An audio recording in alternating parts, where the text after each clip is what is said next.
은돈벨레는 네이버 검색창에 정확히 토트넘 호스퍼 소속이라고 되어 있습니다. 구글에서는 프랑스 리그의 올림피크 리옹 유니폼을 입고 있습니다.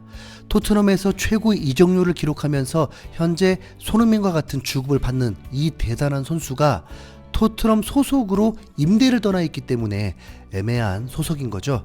임대, 빌려줬다는 것입니다. 토트넘에서 중요한 선수였다면 빌려줬겠습니까? 토트넘이 최근 3연패에 빠지면서 수비와 미드필더의 주전들이 이탈하면서 구멍이 생겼고 그 구멍은 많은 실점들을 허용할 수밖에 없었습니다. 은돈벨레가 과거 리옹에 있을 때처럼 본인의 기량을 제대로 발휘했다면 몸값만큼 토트넘의 핵심 미드필더 역할을 했을 것입니다. 그럼 왜 이 비싼 선수를 리옹에 빌려줬느냐? 딱 한 가지입니다. 그냥 부적응자였던 거죠. 토트넘으로 이적했을 때 기대와 다른 환경들이 되면서 의욕을 많이 잃은 듯합니다. 포체티노 떠나자 김 빠져서 떠나고 싶고, 무리뉴 감독은 은돈벨레를 집중 케어했을 때 체력과 활동량을 높이기 위해서 휴식기에 집에 가서 훈련하자고 요청하는 이례적인 상황까지 생기니 떠나고 싶고, 카라바오컵 결승전까지 갔는데 라인업에서 빠지자 더 떠나고 싶고, 부적응이었습니다. 그런데 이건 뭐 개사기와 같습니다. 은돈벨레는 올 시즌 토트넘에서 리그 경기는 많이 뛰지도 못했습니다. 많은 경기를 뛰지 않았기 때문에 체력이 좋다고 생각할 수 있지만 경기를 규칙적으로 뛰지 못하면 경기에 어려움을 겪기 마련입니다. 그런데 은돈벨레를 리옹에 빌려줬는데 리옹에서는 두 번째 경기만에 거의 풀타임을 소화하면서 MOM까지 선정되었는데 활동량도 무려 10km가 넘었습니다.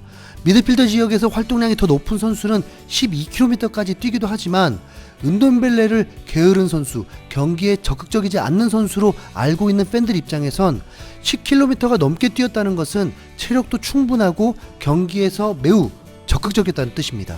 또한 그 경기에서 어시스트도 기록하고 패스 성공률이 무려 93%, 쇼패스와 장거리 패스도 자유자재로 선보이면서 팀의 활력을 불어넣어 주었습니다. 상대는 프랑스 리그에서 파리 생제르맹 다음으로 2위에 올라있는 나름 강팀을 상대로 승리하면서 그런 경기력을 선보인 것입니다. 보통 이럴 때 표현이 물 만났다라고 하죠. 은돈벨레는 두 경기 만에 팀에 녹아들면서 이러다가 리옹을 챔피언스 리그에 올려놓을 수도 있습니다. 사실 토트넘 수뇌부 입장에서는 그걸 바라고 있습니다. 비싼 선수를 임대 보낸다는 것은 문제아로 간주하는 것밖에 안 되기 때문에 어떻게 해서든 팔아 넘기고 싶겠죠. 은돈벨레는 6개월 임대를 보내면서 6,500만 유로의 완전 이적 옵션이 있는 상황입니다. 토트넘 수뇌부의 계산대로 된다면 나름 몇백만 유로 남는 장사를 하게 되는 걸까요?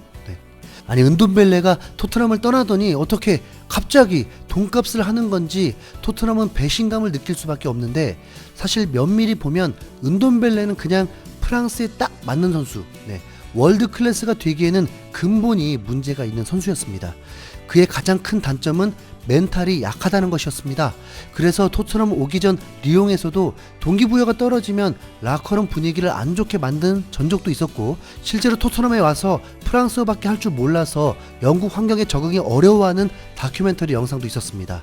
그는 조용하고 내성적인 성격이었다 보니 좀 더 조심히 해줘야 하는 선수였습니다.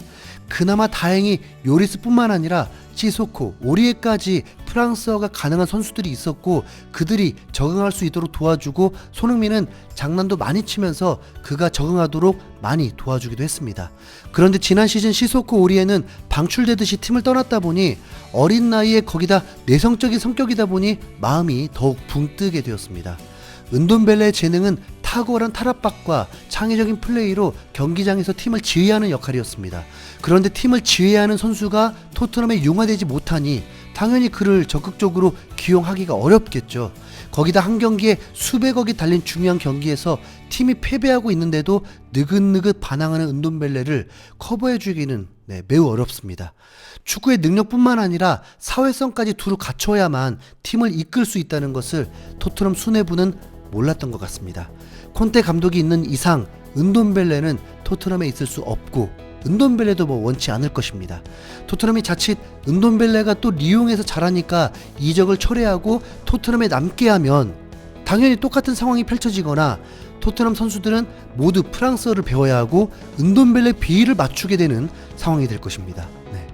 재능은 아깝지만 그가 영원히 프랑스 리그에서 머무르기를 바라는 게 좋겠죠. 네.